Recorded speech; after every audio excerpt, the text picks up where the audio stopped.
우리 인생 역전을 이루시는 하나님이라는 제목으로 함께 말씀을 나누겠습니다. 우리가 고난을 당할지라도 떳떳한 고난, 성경에서 말하는 의로 인한 그 고난을 당하게 되면 우리가 그 고난에 대해서는 나중에 자랑할 수가 있습니다. 그러한 의로 인한 주님을 위한 핍박과 조롱, 이런 것들은 두고두고 우리가 남는 것이기 때문에 전혀 이렇게 문제가 되지 않는다, 이렇게 볼 수가 있습니다. 그런데 우리들의 인생에는 죄로 인한 고난들이 있습니다. 내가 잘못한 그 죄 때문에 나에게 다가오는 그런 그 고난들이 있습니다. 그 죄로 인한 또 상처들이 있고요. 어떤 분들이 이런 말들을 또 가끔 합니다.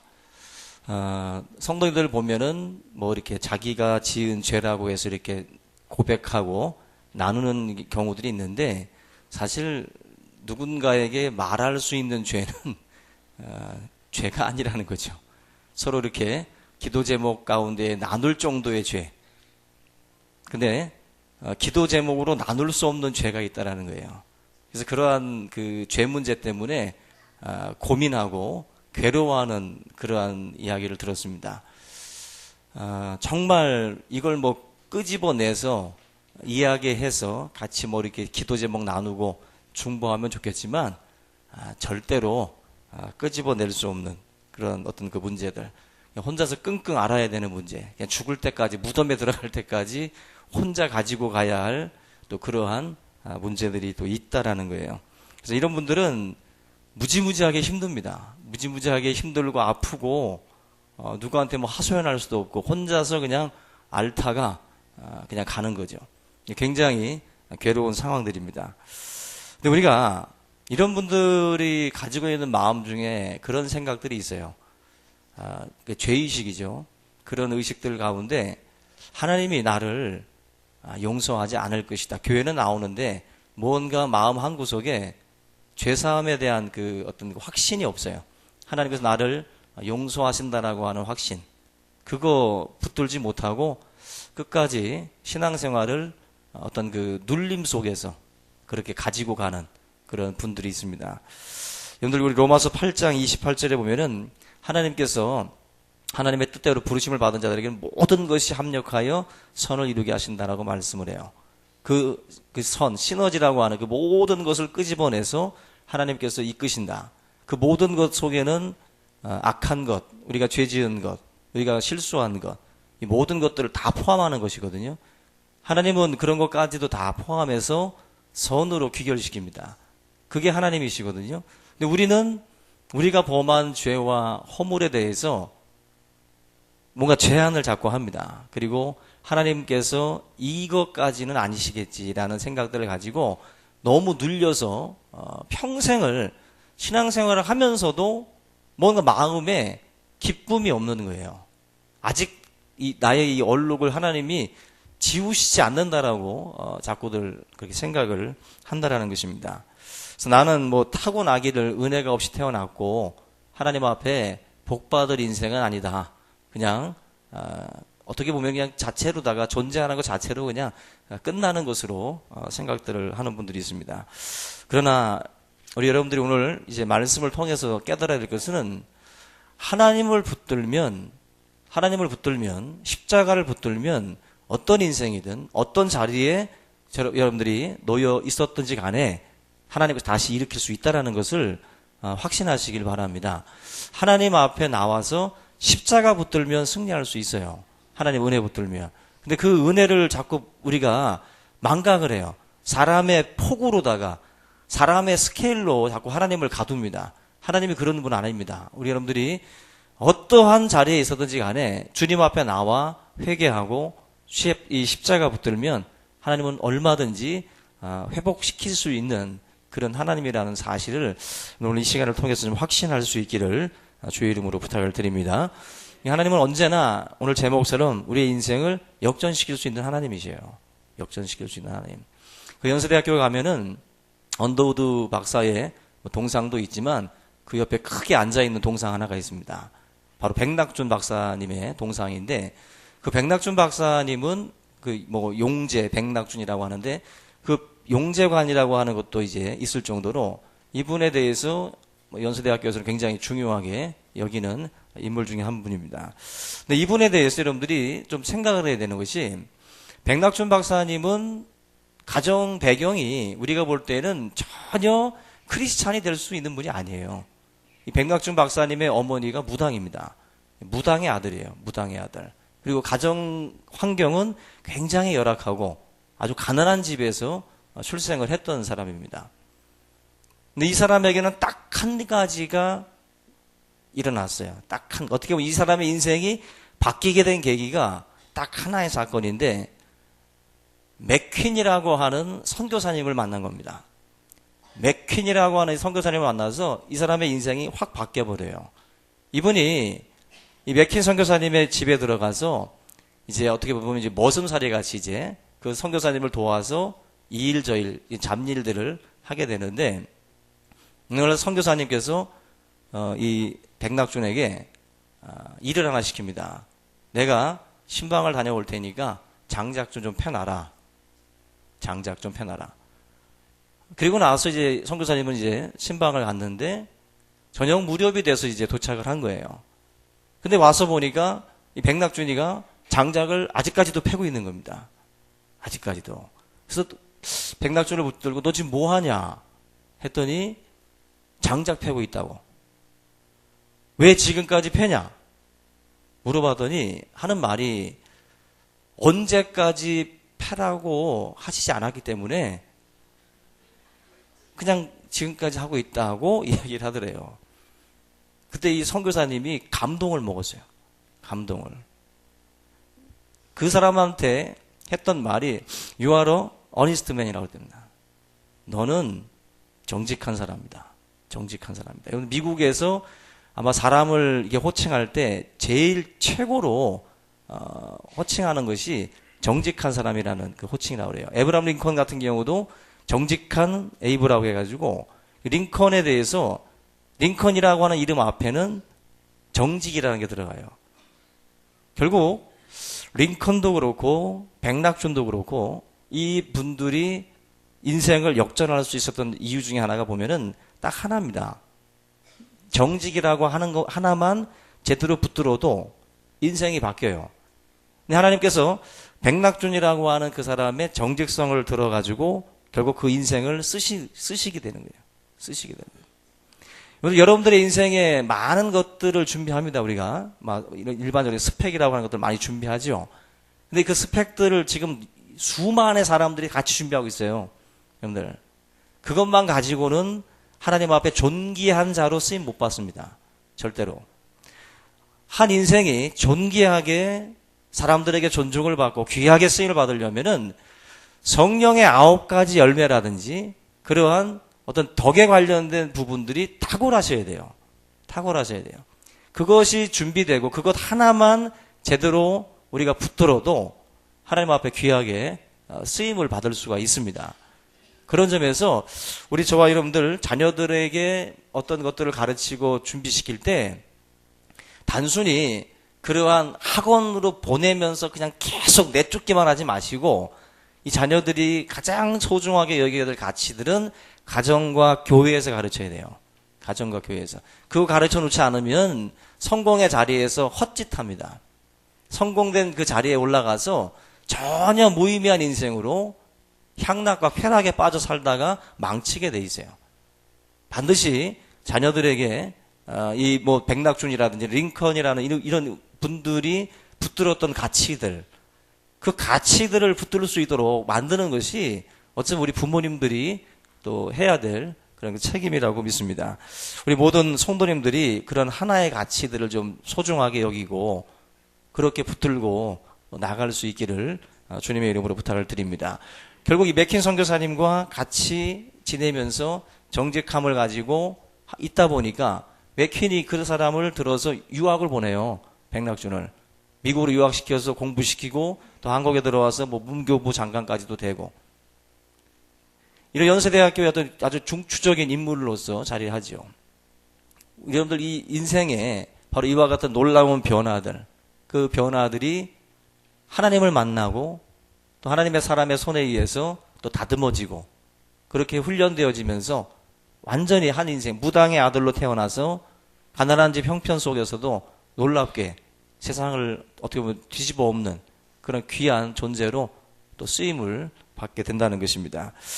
우리가 잘 아는 이 백범 김구 선생도요, 원래 그 관상쟁이가 백범 김구를 보고서 그런 말을 했다고 그래요. 네 얼굴은 악상이다. 악상이다. 백범 김구의 관상은 악상이래요. 좋지 않답니다. 근데 그 말을 듣고 이렇게 낙심해 있는 김구한테 아버지가 오셔서 김구에게 아주 귀중한 말을 했습니다. 그 백범 김구 선생님의 직업이 뭔지 아세요? 혹시? 백낙준 씨는 무당이었다 그랬습니다, 엄마가. 근데 백범 김구 아버지는 백정이었습니다. 백범이라는 말, 참 우리가 그 호칭을 많이 쓰는데, 아버지는 허가 백정이라고 할 정도로 정말 아주 어떻게 보면 무식하고 이제 천한 계층이죠, 백정. 근데 그 백정의 아들로 태어난 김구가 그 백정인 아버지에게 들은 소리가 있어요. 너는 관상은 나쁜데 너가 신상을 키우고 더 좋은, 더 중요한 심상을 키워라. 심상을. 네 몸을 튼튼하게 하고 네 마음을 바꿔라. 네 마음을. 그러면 너 인생 관상이 아무리 더럽다고 해도 너 바뀔 수 있다. 자신감 갖고 신상과 심상 준비해라. 그 말 듣고 김구가 그 엄청난, 어떻게 보면 참 그런 소리 하나 듣고 나면 정말 우리가 흔히 하는 말로 재수 없잖아요. 그죠? 네 관상 나쁘다는 소리 들으면 누가 좋겠어요. 그러나 신상과 심상을 준비하라고 하는 아버지의 말을 듣고 그 인생이 바뀌어버립니다. 여러분들 보면은 성공하려면 아버지가 백정이든지 무당이어야 되나 봐요. 여러분들이 성공 못하는 이유가 뭐예요? 부모가 너무 좋아서, 부모의 직업이 너무 좋아서, 열악한 환경인데도, 굉장히 안 좋은 환경인데도 그 환경 속에서 자신들의 꿈을 키우고 나갈 수 있었던 거, 그들 스스로가 가졌던 어떤 그 소중한 가치들이에요. 여러분들도요, 인생을 살면서 소중하게 여겨야 될 가치들을 여러분들이 잡으셔야 돼요. 난 평생을 이 가치는 지키고 살겠다. 그런 것들을 붙들어야 돼요. 예수 그리스도 안에서 또 하나님이 가장 중요하게 여기시는 가치가 무엇인지도 여러분들이 깨달아야 되고, 그 가치를 놓치면 안 됩니다. 그거 붙들고 우리가 나아갈 수 있을 때 하나님께서 여러분들의 삶에 대해서 놀라운 변화들을 가져다 주실 수 있다는 것입니다.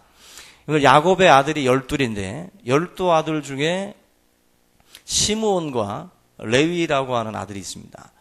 근데 시므온과 이 레위라고 하는 이 아들은 저주받은 아들로 통해요.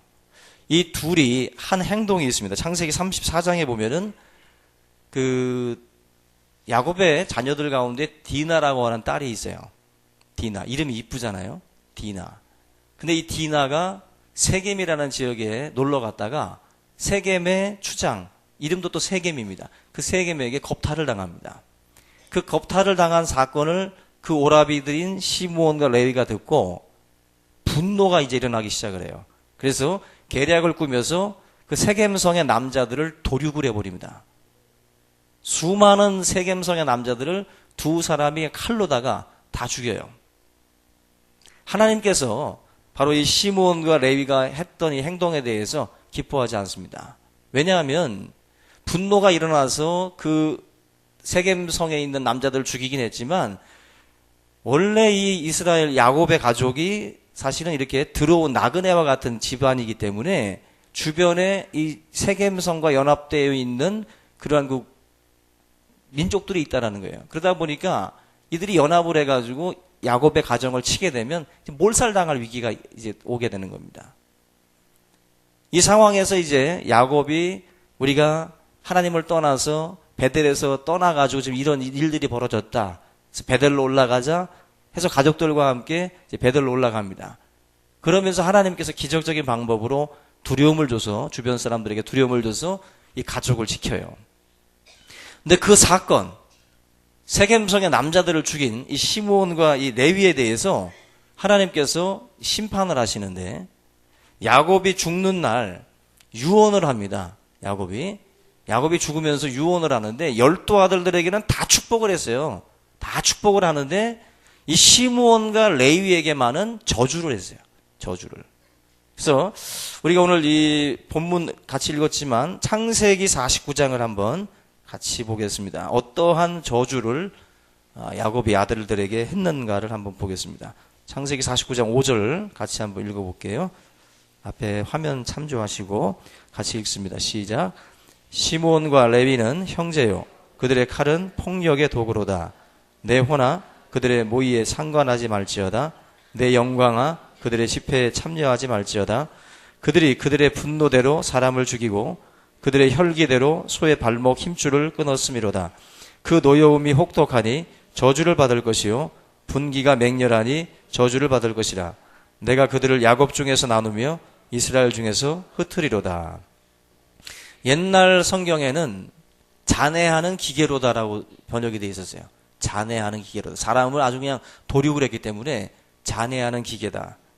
이들의 특징이 있어요. 본문에 보면은 분노대로 사람을 죽였고 혈기대로 소의 발목 힘줄을 끊었다 그래요.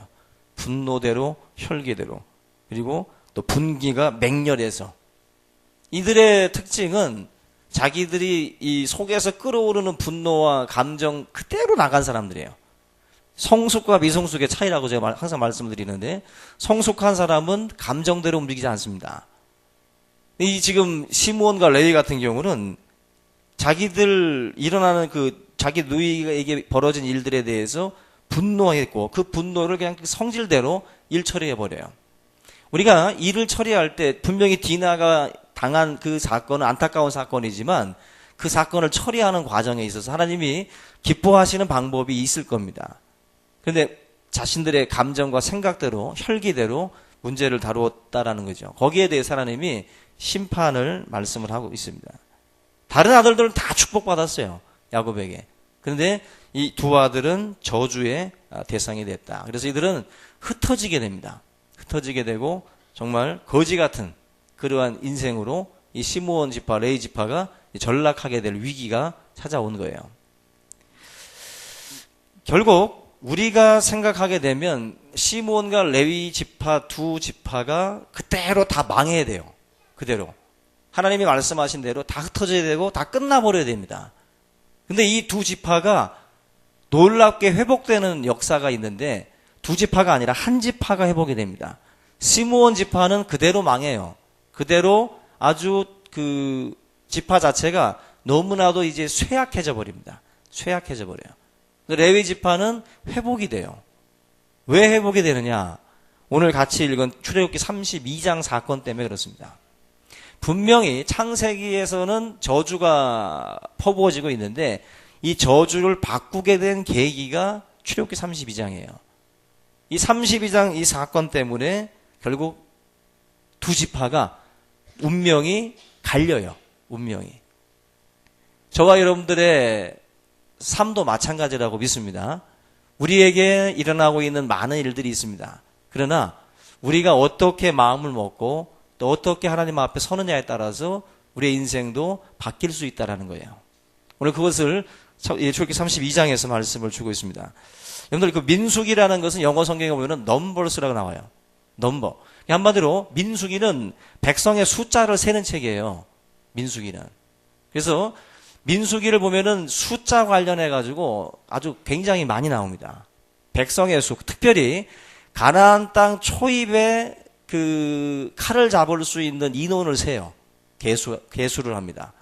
그리고 나서 후에 가가지고 민수기 한 24장에 가서 보면은 이제 가나안 입성 바로 직전에 또다시 숫자를 세요. 거의 한 40년의 기간에 이제 차이가 있겠죠.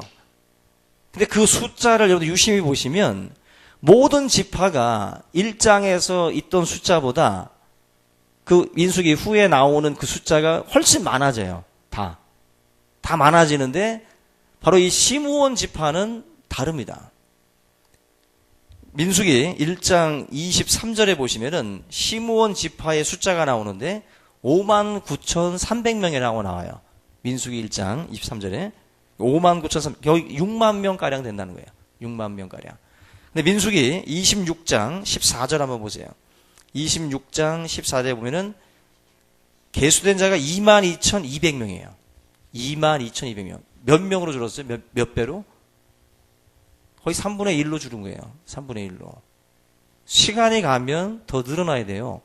그런데 숫자가 거의 3분의 1 정도로 줄어버렸습니다. 완전히 쇠약해져 버린 거예요. 완전히. 숫자가 줄어드는 그 지파는 딱 여기밖에 없습니다. 시므온 지파. 그만큼 이 시므온이라고 하는 이 지파는 창세기에서 말씀하는 그 저주대로 그냥 흩어지고 나누어지고 그렇게 소멸되어져 가는 그런 그 과정들을 지금 밟고 있다는 것입니다. 그런데 레위 지파는 아니라는 거예요. 레위 지파는. 레위 지파는 오늘 말씀을 보게 되면은 새롭게 이 지파가 회복되는 계기가 되는데 32장 26절 이하에 나와 있는 이 말씀은 여러분들 무슨 사건이냐면은 모세가 시내산에 올라가서 10계명을 받아오는데 기껏 40일 금식하고 고생하고 받아왔는데 밑에서 금송아지 만들고 우상 숭배하고 있었어요. 여기에 대해서 하나님이 진노하셔서 우상을 숭배한 모든 자들을 치라고 말씀합니다. 그래서 하나님 편에 설 자들, 저 송아지를 섬길 것인지 하나님 편에 설 것인지를 결정하라고 그랬어요. 그때 여호와 앞으로 나아온 자들이 누구냐면은 레위 지파예요. 레위 지파가 우리들은 하나님 앞에 서겠습니다. 하나님만을 믿겠습니다. 라고 여호와 앞으로 나왔어요. 레위 지파가. 그게 바로 오늘 출애굽기 32장의 말씀입니다. 결국 누구도 예상 못했는데 레위라고 하는 이 지파가 모세의 어찌 보면 이제 친위 세력이 돼가지고 모세에게 붙게 되고 그리고 하나님의 명령에 따라서 그 모든 우상 숭배한 그 무리들에 대해서 이제 그들이 처단을 합니다.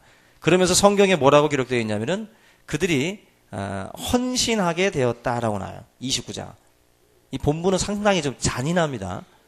굉장히 잔인하고 우리들의 어떤 그 심성과는 안 맞는 사건이죠. 그런데 우상을 숭배한 이것에 대해서 성경이 아주 기가 막힌 말을 해요. 우리가 볼 땐 굉장히 잔인한 행동을 했는데 하나님께서는 여호와께 헌신하게 되었다.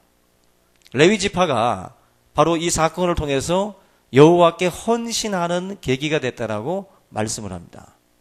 저주받은 대상들인데 저주받아서 이제 흩어지고 나누어져야 될 그런 운명인데 레위 지파가 하나님 앞에 선다라고 고백하고 나오는 순간 이들의 그 지파 인생 자체가 완전히 바뀌어버리는 거예요. 완전히. 이거 엄청난 사건이 아닐 수가 없습니다. 결국 저주가 축복으로 바뀌는 그런 사건인데 여기 본문을 보시면요. 레위가 26절 끝에 보시면 레위 자손이 다 모여서 그에게로 가는지라라고 나 있습니다. 레위 지파가 소수만 걸어 나온 게 아니라 다 모여가지고 다 같이 갔어요. 이건 뭘 의미하죠? 여러분들 만약에 한 구역이 있는데 구역이 특별 새벽 기도에 다 나왔어요. 뭘 말하죠? 구역장이 교육을 했든지 협박을 했든지 뭐 하여튼 뭔가 언지를 줬겠죠. 그죠? 가르침을 줬든지 그러면 다 나오겠죠. 여러분들 다 나온다라는 것은 교육이 있다는 거예요. 다 나온다라는 것은 뭔가 가르침을 받았다는 것입니다. 그래서 전체가 그 이 일에 대해서 동조했고 그래서 기회가 있을 때에 그 기회를 같이 보고 같이 잡았던 거예요. 가르침이 없으면 기회가 와도 그 기회가 왔을 때에 여호와 앞에 설 수 없어요. 우리가 저주받은 인생이지만 우리가 저주받은 지파지만 하나님께서 우리에게 헌신의 기회를 주실 때에 우리는 하나님 앞에 서야 된다라고 가르쳤기 때문에 결국 레위 지파 전체가 그 위기의 상황에서 같이 나올 수 있었던 거예요. 구역장님들 가르치세요. 청년회 회장님들 가르치세요. 가르치지 아니하면 안 움직입니다. 전체가 다 함께 공유하는 지식이 먼저 있어야 돼요. 그리고 나서 선택하는 것은 이제 자기들에게 책임이 돌아가겠지만 언지를 통해서 같이 움직여지는 겁니다. 언지를 통해서. 바로 레위 지파도 마찬가지입니다. 그 수많은 사람들이 같이 움직였던 것은 그동안에 레위 지파가 저주받고 난 뒤에 자포자기하지 않고 하나님 앞에 하나님에 대해서 그들이 무언가를 붙들었는데 그게 뭐냐면은 하나님은 용서하신 하나님이시고 기회를 주신 하나님이시고 또 친밀한 하나님이라고 하는 그 사실을 놓치지 않은 거예요.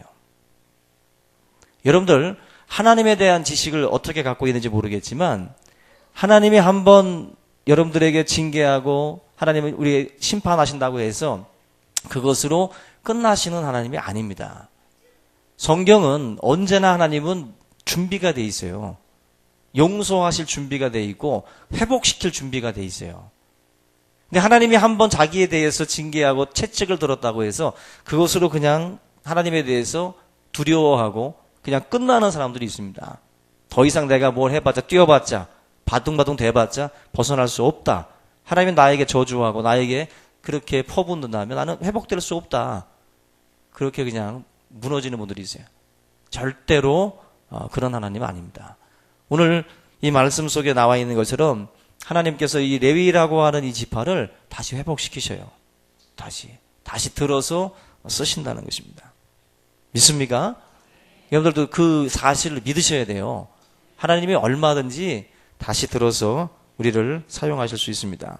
인간이 느끼는 감정 가운데에 죄의식이라는 게 있어요. 부모들이 자녀들한테 느끼는 의식 중에 하나가 바로 죄의식입니다. 부모님들은 항상 자녀들한테 미안하고 죄의식을 가져요.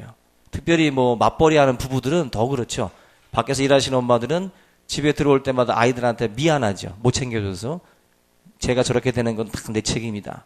그죠? 아빠들도 내가 좀 더 돈을 벌었으면 저놈들한테 잘 해줄 텐데. 죄의식들이 있어요. 죄의식들이.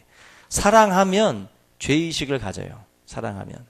그 죄의식 때문에 우리가 참 힘든 경우들이 많은데 이 죄의식을 푸는 방법이 있습니다.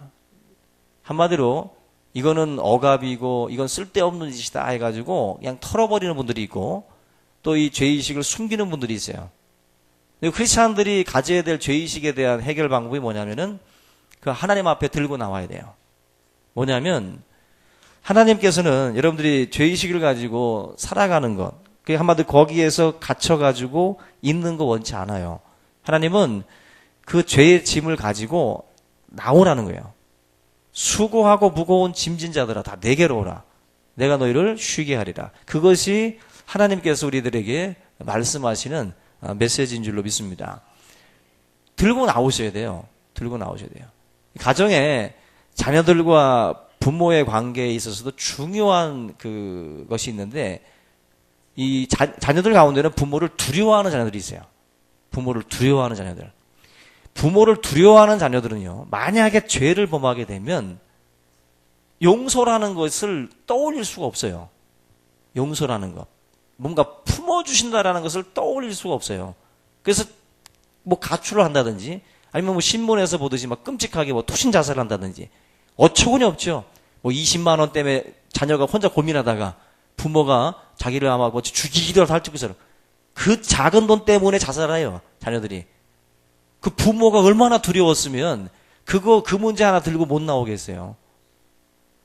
두려운 부모들은 나중에 자녀들 굉장히 큰 어떤 극단적인 행동을 끌어올 수 있는 그러한 아주 뭔가가 있는 그 분위기라는 걸 아셔야 돼요. 자녀들이 10만 원, 20만 원 그거 잘못해가지고 빚진 것 때문에 목숨을 끊어요. 초등학생들이. 그거 보면 얼마나 안타깝습니까? 그래서 가끔 그런 말도 해주셔야 돼요. 너 혹시라도 50만 원, 100만 원 무슨 일이 있어서 너가 빚졌을 때 아버지 너 안 죽이니까 들어와. 아버지 용서한다. 괜히 그런 거 가지고 목숨 끊고 그러지 마라. 당부해 놓으셔야 돼요. 어처구니 없는 자녀들은 그것 때문에 괴로워하다가 집 나가고 가출하고 그래요. 그래서 추위에 떨면서 주유소에서 일하고 있습니다. 못 들어오는 거예요. 부모 무서워서. 친밀감이 있어야 자녀들이 죄를 져도 다시 회복될 수 있어요. 탕자가 집을 떠났을 때 허랑방탕한 생활을 하잖아요. 그러다가 다시 돌아갈 생각을 하는데 결국 내가 아버지 집에 돌아가면 그래도 품꾼이 하나라도 써주시겠지 생각을 하고 돌아오죠. 그나마 우리 아버지가 날 죽일 거야. 이런 생각했으면 못 돌아오죠. 다 돌아올 수 있는 것은 친밀함이 깔려 있을 때, 그래도 우리 아버지는 나를 용서하실 거야. 나를 품어주실 거야. 나를 사랑하니까. 그 마음이 있어야 되거든요. 그 마음이. 우리 학생들, 부모님은 그런 분들입니다. 절대로 성격 때문에 뛰지 마세요. 절대로 뭐 핸드폰 어쩌다가 뭐 게임 잘못해가지고 수백만 원 나왔다. 너무 이렇게 괴로워하지 마세요. 다 해주실 겁니다. 뭐 잠 안 자고 일하시면 되잖아요. 숨만 쉬고. 부모님들, 그 부모님들의 그 마음은 뭐예요? 돌아오는 거예요. 돌아오길 바라는 거예요. 근데 자녀들은 그걸 생각을 못 하지요. 근데 그 하나님 앞에서도 똑같아요. 이 죄를 지은 성도들이 하나님을 생각을 할 때도 비슷한 생각들을 많이 합니다. 하나님이 나를 용서하실까? 나를 받아주실까? 그런 마음들이 많아요. 근데 여러분들, 하나님에 대해서 여러분들이 회복해야 될 부분이 뭐냐면, 하나님의 속성, 친밀하신 하나님이에요. 친밀하신 하나님. 우리를 위해서 독생자를 보내주신 분이에요. 독생자예요. 그만큼 우리와 가까이 하시길 원하십니다. 임마누엘 하나님이십니다. 모세나 여호수아한테 했던 말이 있어요. 두려워 말라, 놀라지 말라. 내가 너와 함께함이니라. 내가 너를 도와주리라. 내가 너를 굳세게 하리라. 그 하나님께서 친밀함을 자꾸 말씀하세요. 내가 너 떠나지 않아. 두려워하지 마, 떨지 마. 내가 너와 함께한다. 그 하나님의 친밀함을 계속 말씀하잖아요. 여러분들도 신앙생활하는 가운데에 절대로 그러한 하나님에 대한 그런 두려움, 공포, 그런 그 어떤 그 굴레에서 벗어날 수 있기를 주님의 이름으로 부탁을 드립니다. 예배는 친밀함에 대한 교육이에요. 이 예배의 자리에 하나님의 친밀한 그 손길과 그 음성을 우리가 듣는 시간들이 될 수 있기를 주님의 이름으로 부탁을 드립니다. 목사님들과도 친밀하셔야 돼요. 저와 친밀하셔야 된다고. 저와 친밀하지 않으면 시험 들어요. 저와 친밀하지 않으면 마귀가 틈탑니다. 저와 친밀하지 않으면 이단들이 틈타요. 성도와 성도끼리 친밀하지 않으면 그 사이가 넓으면 아줌마 들어옵니다. 들어오는 거예요. 틈이 벌어질수록 역사가 일어나는 거예요.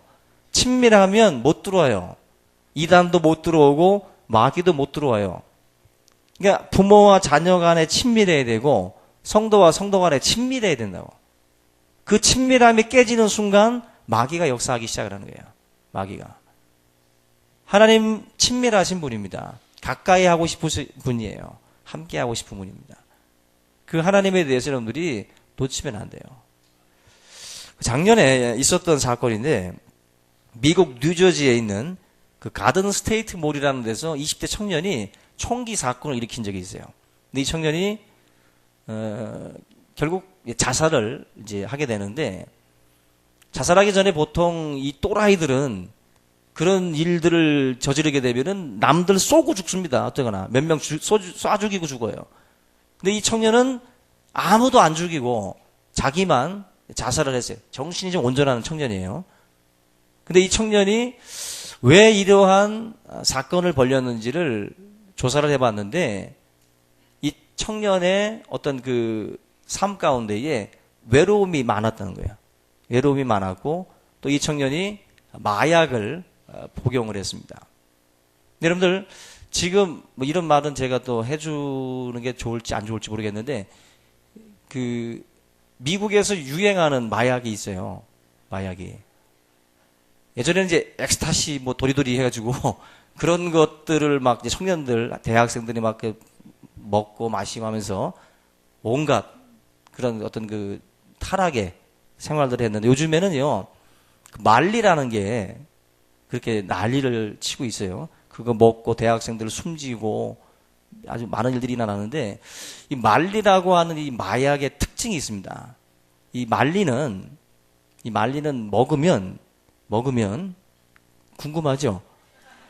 이 말리는 먹으면 친밀감을 회복한다 그래요. 친밀감. 별의별 마약이 다 있어요. 이 말리는 여러분들 지금 어떤 사람과 이야기하고 다가가는 거 두렵지 않습니까? 그죠? 뭔가 얘기하고 좀 같이 이야기를 나누고 이런 것들을 좀 갖고 싶은데 안 되는 분들이 있을 거예요. 이 말리라고 하는 이 마약이 바로 이 친밀감을 회복시키는 마약이에요. 이걸 먹으면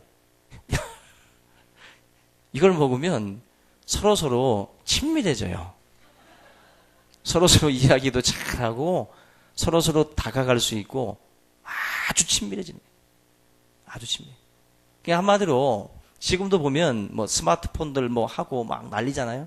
그죠? 같이 앉아가지고들 이야기하는 게 아니라 각자가 기계 갖고 놀잖아요. 이 말리가 미국에서 유행한다는 것은 그만큼 미국 안에도 이 친밀함이라고 하는 이 교제가 깨졌다는 거예요. 깨졌기 때문에 인위적으로라도 그것을 좀 갖고 싶은 거예요. 사람들하고. 그러니까 말리는 또 비타민제 같이 생겨가지고 먹기도 좋고 별로 걸리지도 않는답니다. 근데 먹으면 죽어요. 하여튼 과다 복용으로 자꾸 나가기 때문에 결국 많은 대학생들이 죽고 있습니다. 여러분, 우리 사람의 욕구가 있어요. 사람은 하나님과 친밀해지고 싶어지고 하나님도 우리와 친밀해지고 싶어 합니다. 근데 하나님과의 어떤 이 친밀성을 회복을 하지 못하니까 다른 쪽으로 나가는 거예요. 하나님과의 친밀함을 회복하면 그런 쪽으로 안 가는데 하나님과의 친밀함이 깨지다 보니까 자꾸 다른 쪽으로의 어떤 그런 그 방향으로 나가고 있어요. 여러분들 가운데도 지금 우리나라에서 지금 말리를 팔지 않습니다. 슈퍼에 없어요. 다 밀거래 하셔야 될 거예요. 근데 이 말리를 만약에 우리나라에서도 돈다 그러면 아마 제가 볼 때는 무지하게들 과다 복용하실 겁니다. 그만큼 지금 친밀감이 많이 깨진 사회예요. 서로. 결국 이러한 어떤 그 친밀함이라고 하는 게 깨지니까 마귀들이 역사를 하죠. 공허함과, 그죠? 외로움, 고독. 이 속에서 사단의 역사들이 많이 일어납니다. 이 청년이 사건을 일으킨 날짜가 화요일입니다. 미국에서는요, Tuesday 그 수이사이드라고 해가지고 화요일 자살이라는 그 단어가 있어요. 화요일 자살. 이놈들이 주말쯤에 마약을 한대요. 그리고 이게 화요일쯤에 깬답니다, 이게. 그래서 미친놈들이 제일 많이 활동하는 날이 화요일이래요. 마약 먹고 이제 그게 깨가지고 이제 돌아다니는 그 애들이 화요일 날. 그래서 그날 자살하고 그날 아주 별의별 일들이 많이 일어나가지고 화요일 자살이라는 이 말이 하나의 어떤 단어처럼 쓰여지고 있어요. 그만큼 지금 미국 사회가 그렇게 위기에 있는데 그 미국만의 얘기는 아닌 것 같아요. 미국만의 얘기. 우리나라도 지금 수많은 사람들이 이 친밀함이라고 하는 것이 정말 갈급하고 이것이 너무나도 고파서 사실 굶주려 있고 거기에서 많은 사람들이 외로워서 뭐 죽음을 선택을 하고 극단적인 행동들을 결정할 때가 많이 있다는 것입니다. 사람은 하나님과 같이 친밀함에 대한 강한 욕구가 있어요.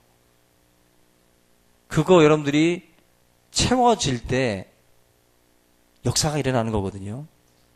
부흥하는 교회의 특징이 뭔지 아세요? 부흥하는 교회의 특징은 친밀함입니다. 친밀함. 말리를 한 게 아니에요, 그 사람들이. 영적인 하나님의 그 친밀함 교제 가운데에서 그들이 그런 하나님의 친밀함을 경험하고 나면 또 다른 사람들과의 이 친밀함의 길로 나가는 거죠. 하나님과 화평케 하면 또 사람들과의 화평을 추구하게 돼 있어요. 우리 교회가 영적인 부흥을 통해서 이 친밀함을 회복할 수 있기를 주님의 이름으로 부탁을 드립니다. 떨어져 앉지 말고 붙어 앉으세요. 그냥 어깨와 어깨끼리 그냥 툭툭 치지 말고 서로 친밀하게 교제하고 친밀하게 나아갈 수 있기를 주의 이름으로 부탁을 드립니다. 결국 우리 성도님들이 자녀들한테 가르쳐야 될 내용들이 바로 그런 거예요. 하나님과의 그 친밀함 이런 것들을 자꾸 가르치고 부모가 너희들을 사랑한다라는 거, 하나님이 너희들을 사랑한다라는 거, 너는 하나님의 자녀고 너에 대해서 하나님은 계획이 있다. 하나님이 얼마나 너를 사랑하는지 아느냐. 그 교육이 반드시 있어야 돼요. 얼마든지 하나님은 너를 용서하고 얼마든지 하나님은 너를 회복하실 수 있는 분이다. 그 교육이 있었으니까 레위 지파가 다 같이 모여가지고 헌신의 기회가 왔을 때 다 걸어나간 거예요. 우리가 이날 이것만 붙잡으면 하나님이 우리를 용서하시고 우리 지파를 회복시킬 것이다. 그 믿음이 있는 거예요. 기회가 왔을 때 붙잡는 거예요. 자녀들한테 사실 이거 가르쳐 주셔야 돼요. 하나님이 얼마든지 우리 회복시킬 수 있다는 이 사실을 반드시 자녀들한테 알려주셔야 됩니다. 우리 열왕기하 22장 19절 말씀 한번 같이 읽어보겠습니다. 열왕기하 22장 19절 같이 읽습니다. 시작. 내가 이곳과 그 주민에게 대하여 빈터가 되고 저주가 되리라 한 말을 네가 듣고 마음이 부드러워져서 여호와 앞 곧 내 앞에서 겸비하여 옷을 찢고 통곡하였으므로 나도 내 말을 들었노라. 여호와가 말하였느니라. 하나님이 저주를 퍼붓어요. 네 그곳 빈터가 되게 하겠다. 그냥 휩쓸어 버리겠다. 그렇게 저주의 말씀을 퍼부었는데 옷 찢어가면서 통곡하니까 하나님이 너 내가 들었다. 용서하시겠다는 거예요. 부모님들이 정말 나가 죽어 한다고 정말 나가 죽어요? 아니죠. 그때 그냥 집안에 들어가가지고 나 잘할게 엄마 하고서 열심히 하면 토스트도 붙여주고 토마토 주스도 갖다 주고 그러는 거죠.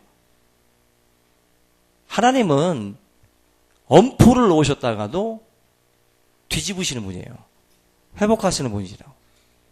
우리가 이 한 가지 사실을 기억하셔야 됩니다.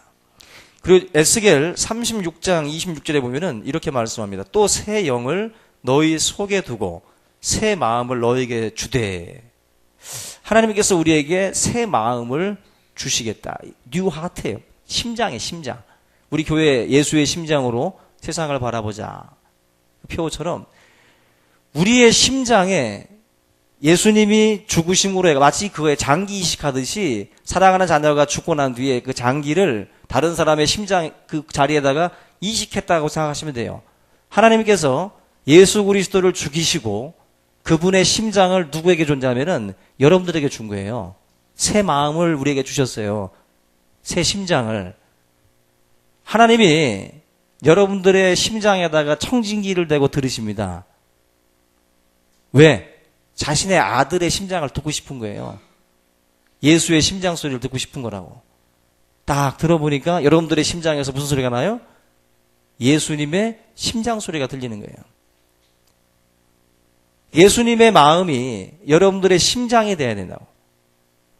그 마음을 우리가 간직하고 살아갈 때 하나님은 저와 여러분들을 볼 때 내 아들의 장기가 이식된 사람을 보는 것처럼 하나님이 여러분들의 심장에서 예수의 심장 소리가 들리면은 얼마나 여러분들의 인생이 하나님의 눈에 사랑스럽게 보이겠습니까? 여러분들의 심장은 예수의 심장으로 뛰어야 된다라고 해요. 그래서 예수의 심장으로 세상을 바라보고 예수의 심장으로 우리가 어떤 일들을 행하셔야 돼요. 내 기분과 내 감정과 내 분노대로 하는 게 아니라 예수의 심장으로 하셔야 된다고. 예수의 심장으로. 그게 바로 여호와 하나님과의 어떤 친밀함의 모습이에요. 내 속에 예수님이 계시면 하나님과 우리의 관계는 훨씬 더 친밀해지는 겁니다.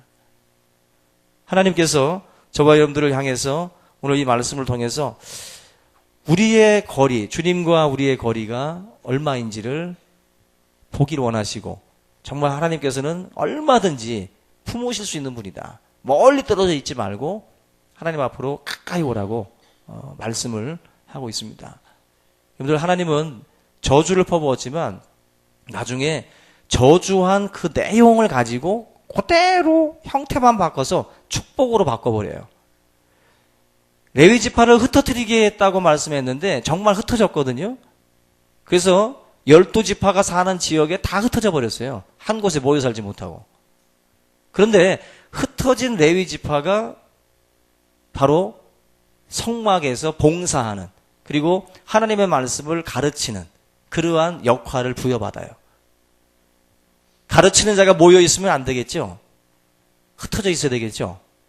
그 흩어짐이 오히려 축복으로 바뀌어요. 그래서 이스라엘 백성들을 지역마다 흩어져 있으면서 영적인 그런 치료들을 감당하는 사역들을 이 레위 지파가 감당을 합니다. 저주가 자연스럽게 축복으로 바뀐 거예요. 그 자리가.